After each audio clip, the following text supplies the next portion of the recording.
One look at his face, and the argument was already over. The viral standoff between Congresswoman Jasmine Crockett and Dan Bongino dominated feeds, but there's a twist. Many clips making the rounds are dramatized or fictionalized for entertainment, even when they feel real-time and raw. The reaction, however, is very real, and it says a lot about modern political media. Today unpacks how rhetorical control beats volume, why a single facial reaction became the takeaway, and the strategic playbook behind deflection versus composure, with a mid-episode reveal about the surge of fictionalized political confrontations engineered for virality. Stay for the simple framework anyone can use to handle bad faith debate tactics on air or in life. Quick challenge. In a high-pressure exchange, what's the first move? Ask a framing question, refuse the premise, or pause in silence. Pick one mentally and hold it. We'll pressure test it against the viral playbook later. It didn't spread because it was loud. It spread because the silence after the loud was louder. The viral Boangino versus Crockett moment kept ricocheting across feeds with a simple, sticky contrast. Explosive interruption meets calm correction, then a frozen frame that looked like a verdict written on a face. That image traveled faster than the transcript and faster still than any context. Here's the crucial nuance. Many of the most shared uploads explicitly present themselves as dramatized or fictionalized narratives for entertainment, even as comment sections treat them like raw documentary evidence. The edit became the evidence. That's the attention economy. Real-world implication.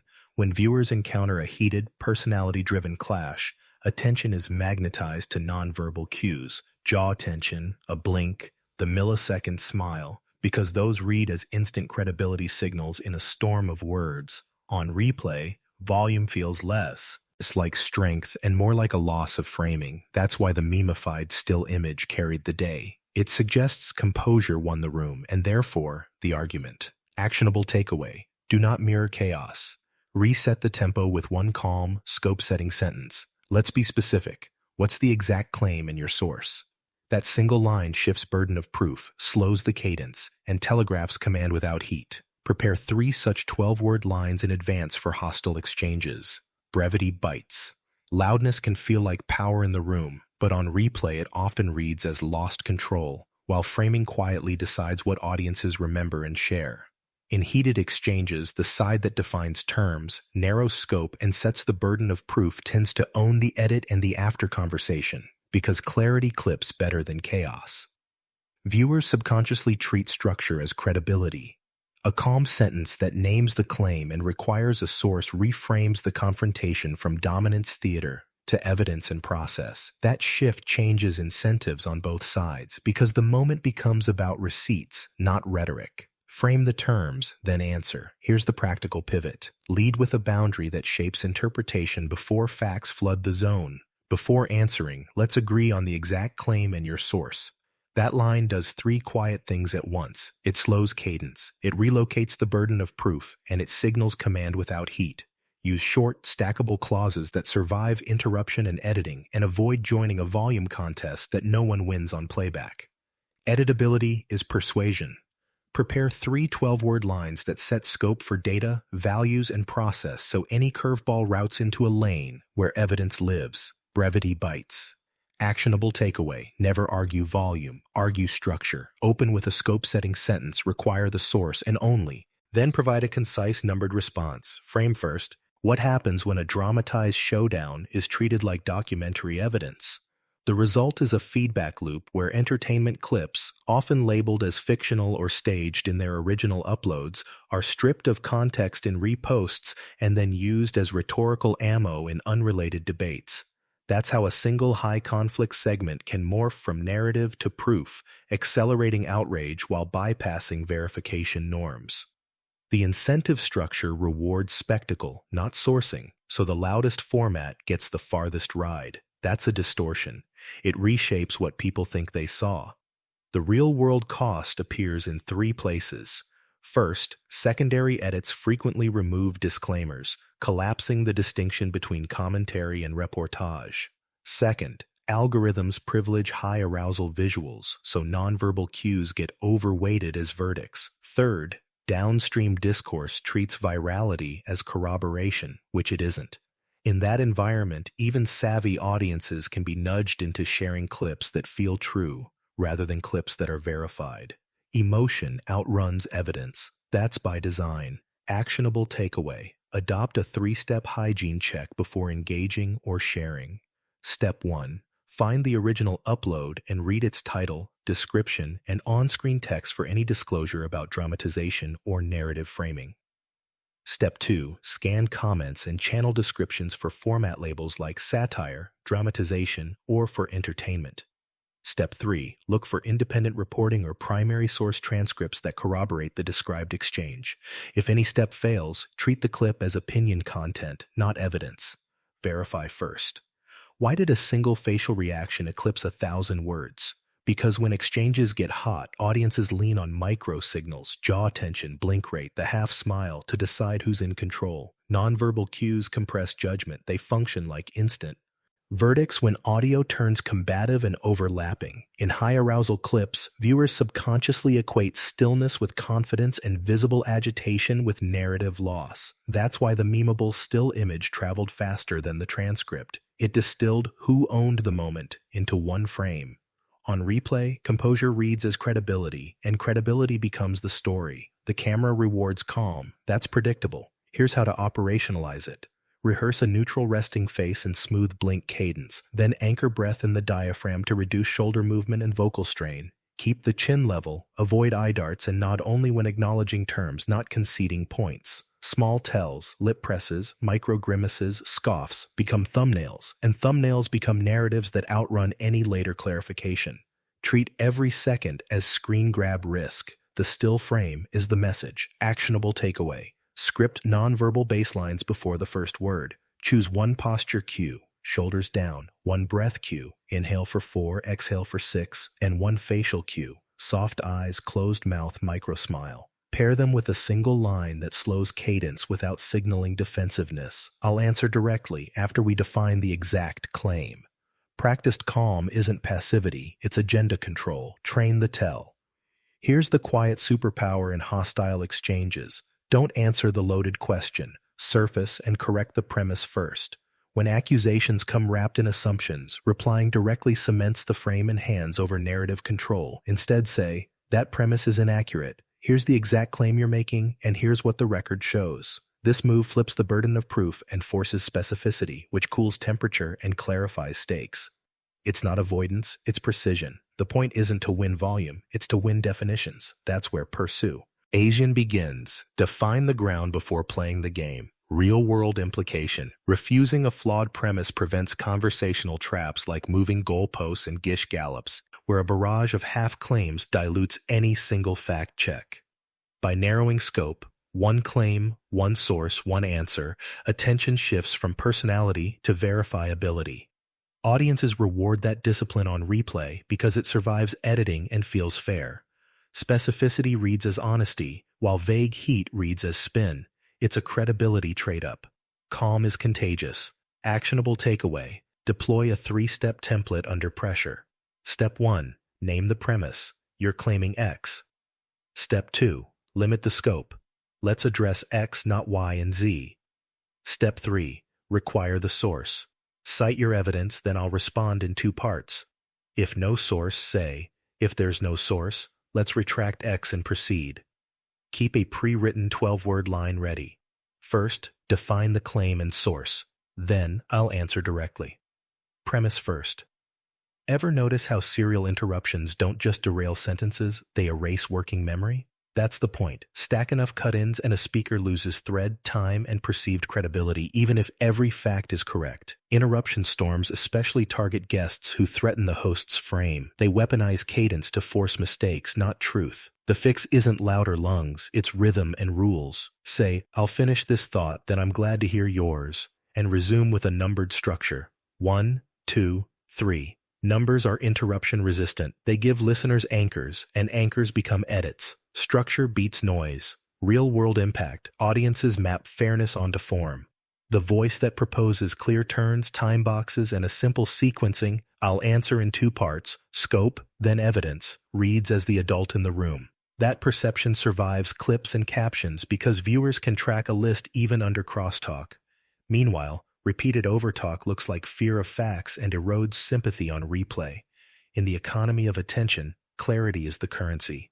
Lists are the mint. Give people handholds and they'll carry the message. Actionable takeaway. Prescript and interruption protocol. Step 1. Claim the floor with civility. I'll complete this, then yours. Step 2. Lock in a list. 2 points, scope, then source. Step 3. Checkpoint permission. After that, I'm happy to respond to your follow-up. Keep a 12-word line ready. I'll finish, then yours. 2 points only. Scope first, source next. Count out loud. Two truths can coexist. A clip can be clearly labeled as dramatized or fictional in its original upload and still ignite very real political reactions once it's reposted without context. That's the modern attention paradox: disclosure at the source, distortion in the wild. The platform incentives favor speed and arousal, so the edit travels faster than the explanation, and the performance outpaces the premise. Result: audiences argue over a narrative that was never meant to be evidence in the first place. The controversy becomes content. That cycle won't slow down on its own. Here's what matters in practice. Secondary shares often strip titles, descriptions, or on-screen text that made the original intent unmistakable. Comment sections then recast the scene as proof, and the algorithm reinforces that framing because engagement looks identical whether it's outrage or analysis. In other words, intention gets laundered by virality. The safest stance is disciplined skepticism, even when the clip flatters one's priors. Treat spectacle like an op-ed until independently corroborated. Don't outsource judgment to the feed. Actionable takeaway: adopt a hard rule. No context, no conclusion. Before citing any viral confrontation, confirm the original posting's label and description, scan for pinned disclosures, and seek an independent transcript or report. If a clip lacks that paper trail, reference the argument as commentary only, or decline to use it altogether. One safeguard line to memorize: happy to discuss once we've verified the source and format. Demand receipts. A single precise sentence can do what a minute of rebuttal can't. Redefine the exchange by relocating the burden of proof and slowing the cadence. In heated moments, long answers sound like defensiveness, while a crisp, scope-setting line reads as command. That's why concise formulations, 12 words or fewer, clip well, survive interruptions, and become the remembered takeaway. Audiences reward clarity over volume, and editors do too. Editability is persuasion. Brevity wins. Here's a simple structure that travels. That claim is false. Cite your source. If none, retract. It's unemotional, testable, and instantly intelligible. Pair it with 2 follow-ups that lock in order. Answer in 2 parts: scope, then evidence, and 1 question at a time. Finish yours, then mine. These lines create guardrails without inviting a shouting match, and they make it easy for viewers to judge fairness. The rule setter becomes the narrator in people's heads. That's leverage. Actionable takeaway: script 3 short lines before any contentious appearance. 1 for data. Source first, then response. 1 for values, principle, then policy, and 1 for process. 1 at a time. I'll finish, then yours. Practice them aloud until they're automatic under pressure. Keep each under 12 words and free of qualifiers. When the heat rises, deploy 1 line, stop, and wait. The pause is part of the sentence. Brevity bites. Here's the counterintuitive truth. The calm voice becomes the narrator in people's heads, while the loud voice becomes background noise. On replay, viewers gravitate to the speaker who sets terms without spikes in tone, because steadiness feels like mastery when everything else is chaotic. That's why a single composed line can eclipse a minute of shouting. It reads as leadership under pressure. The audience isn't just judging arguments, they're judging who looks like their drive. In the car.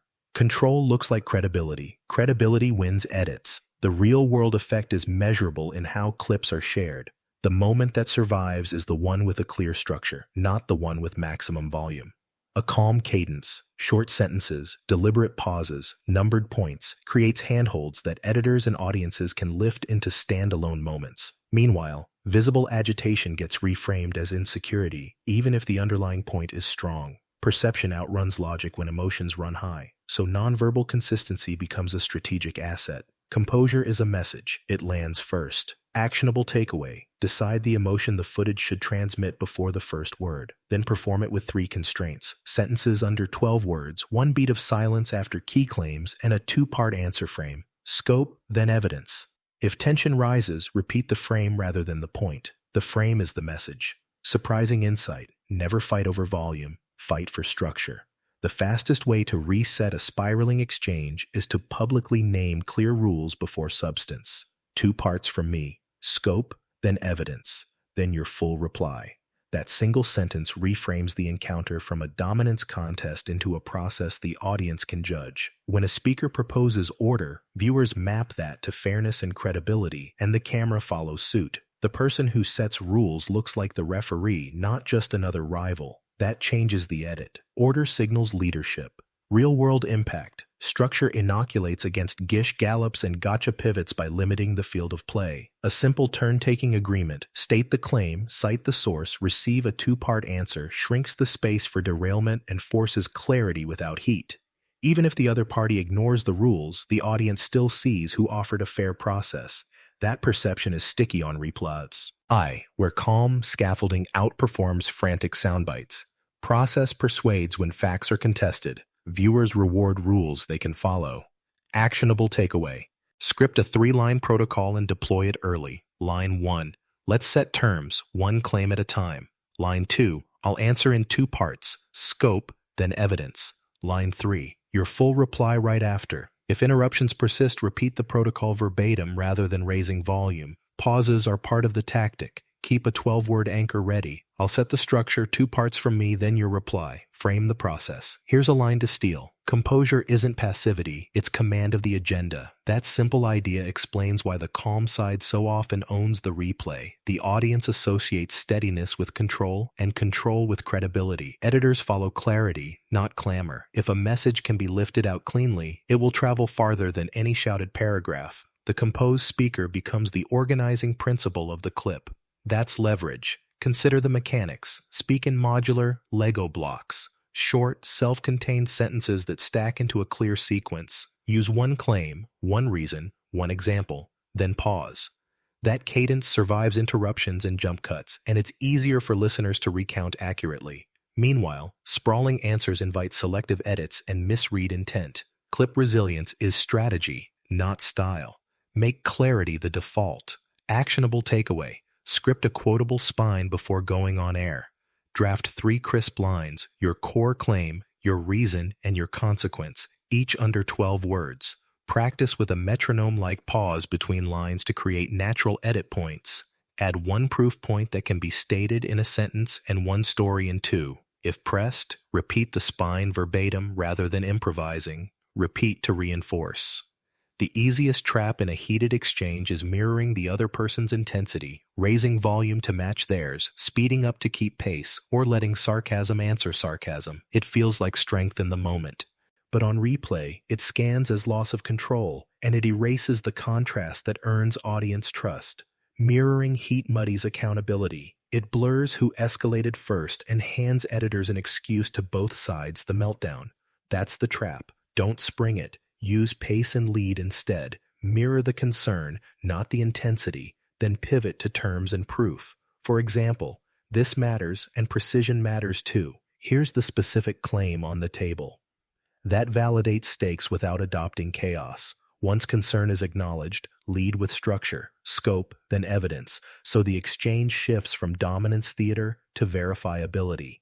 Viewers map fairness to calm scaffolding, and calm scaffolding survives the cut. Process persuades when tempers flare. Keep the contrast clear. Actionable takeaway. Script a de-escalation pair. Line 1 acknowledges stakes without heat. The stakes are real. Clarity is essential. Line 2 resets terms. 1 claim at a time. State it, source it, then I'll answer. If pushed, repeat the pair verbatim, not louder. The repetition is the signal. Memorize a 12-word guardrail. I won't mirror volume, I'll mirror stakes, then return to facts. Hold the frame. Thought-provoking advice. When pressure mounts, wandering answers aren't nerves, they're missing lanes. Pre-write 3 lanes for any contentious exchange. Data, values, and process. Data says, here's the claim and source. Value says, here's the principle at stake. Process says, here's how we'll decide. 1 claim, 1 answer. With lanes, every curveball has a destination, and destination beats derailment. Structure is mercy under heat. Prepare the map. Real-world impact. Lane discipline prevents gish gallops and bait and switch pivots from flooding attention. In practice, start in, process to set rules, move to data to anchor facts, then close with values to explain why it matters. That sequence adds is fair and memorable, and it gives editors clean beats to lift. Without lanes, rebuttals sound defensive. With lanes, they sound decisive. Audiences reward decisiveness they can follow. Lanes create clarity. Actionable takeaway, build a one-page card. For data, list one verified stat, one receipt, and one 12-word line. Source first, then response, otherwise retract or restate. For values, one principle and one human stakes sentence. For process, one rule set. One claim at a time. I answer in two parts, scope, then evidence. Rehearse entering each lane on command and exiting with a pause. If chaos rises, call the lane out loud. Process first. Name the lane, own the turn, deliver the line. Prepared structure beats pressure. Picture this. A guest sits through 3 rapid-fire interruptions, then says, "We can spar or we can solve. Here's the solvable part," and lays out one audit-ready step anyone can check tomorrow. The tone shifts. Viewers lean in because the moment stops being theater and starts being useful. Editors cut the 2 sentences that matter, the fork in the road and the concrete action. The clip circulates as adult in the room, not because it crushed an opponent, but because it converted heat into progress. Utility beats volume. That's the pivot. In practice, this move does 3 things at once. First, it validates urgency without mirroring chaos. Second, it reframes the exchange around a verifiable step, something measurable, time-bound, and survivable outside the studio. Third, it hands the audience a tool they can deploy at work, in meetings, or at the dinner table. People share what helps them look competent. Give them competence on a plate. The internet rewards solvable fragments. Actionable takeaway. Carry one tomorrow morning step for every hot topic. Phrase it in 12 words or fewer with a clear who or what or when. Publish the sourcing memo by Friday. Redact PII. Independent audit next. If blocked, ask the yes or no that reveals intent. Will you commit to this dated steep on air? If the answer is no, rest the case without heat. Then the obstacle is willingness, not feasibility. Offer a step, then ask commitment. Intriguing trend. Dramatized faux confrontations with explicit disclaimers are multiplying because they monetize outrage while lowering legal risk. The format is simple. Stage a high-conflict scene, label it as narrative or entertainment in the fine print, and let secondary shares strip the context. The result feels real enough to trigger partisan debate, yet insulated enough to keep creators in the clear. Expect sharper disclaimers, faster edits, and more confusion in the wild. Incentives drive formats. This one pays. Here's why it matters. Secondary circulation blurs intention and interpretation, so commentary gets mistaken for evidence and emotions get mistaken for facts. That fog shapes public memory. People recall a face, a tone, a punchy line, without recalling that the piece was staged. Meanwhile, platforms optimize for engagement, not verification, so the path of least resistance is also the path of maximum reach. The medium teaches the message. Spectacle first, sourcing later. That's the ecosystem. Actionable takeaway. Build media hygiene as a habit, not a one-off fix. Before citing any showdown, apply 3 defaults: original, disclaimer, descendants. Find the first upload and read titles or descriptions for labels. Check pinned comments. Search for independent transcripts or reporting. If context is missing, treat the clip as opinion, not proof. Keep one line ready for live use. Happy to discuss once source and format are verified. Verification precedes verdict. Guardrails on. 2 things are rising at once: audience skepticism about online news and the raw velocity of sensational, context-light clips that outpace verification. People are getting better at spotting staging and spin, yet feeds are increasingly dominated by short-form video and creator commentary, where engagement, not accuracy, sets the agenda. That paradox defines the moment. Literacy up, noise up. Both can be true. Both are shaping memory. Here's the twist that matters, even as more viewers say they worry about what's real. Algorithms still amplify high-arousal content and novel claims, and coordinated networks can manufacture the appearance of consensus at scale. In that environment, credibility is less about having the best facts and more about presenting facts through formats audiences intuitively trust. Process becomes proof in people's minds. Clean sourcing, clear structure, and repeatable steps. The messenger's discipline signals the message's reliability. Perception drives uptake. Actionable takeaway. Reward credible formats with engagement and starve ambiguity on site. Adopt a simple personal policy. Prefer sources with transparent sourcing and consistent correction histories. Deprioritize edits that lack original links, pinned disclosures, or independent transcripts. Share only what could stand in a briefing memo without embarrassment tomorrow. Keep a 12-word guardrail for live use. No context, no conclusion. Verify source, label, and independent corroboration first. Build habits that outlast the scroll. In the end, the viral takeaway wasn't a paragraph. It was a look. Poised, unflinching, and disciplined enough to make the shouting feel small. That single frame traveled farther than any rebuttal because it answered the only question viewers were really asking: who's actually in control here? Composure read as credibility. Credibility became the clip. When the noise settled, the still image told the story most people remembered. The camera rewards calm, always. Here's the enduring lesson. Whether a clash is real or dramatized, the behaviors that win on replay are the same. Refuse the premise, define the terms, set the process, and deliver one crisp sentence that relocates the burden of proof. Pair that with steady optics, quiet shoulders, level chin, measured breath, and the footage transmits leadership without a word. The audience follows the person who looks like they're steering. Poise beats provocation, every time. Actionable takeaway. Decide the emotion the footage must convey before speaking, and script 3 anchors to ensure it lands. 1 12-word line to set scope, 1 to require the source, and 1 to sequence the answer. Scope, then evidence.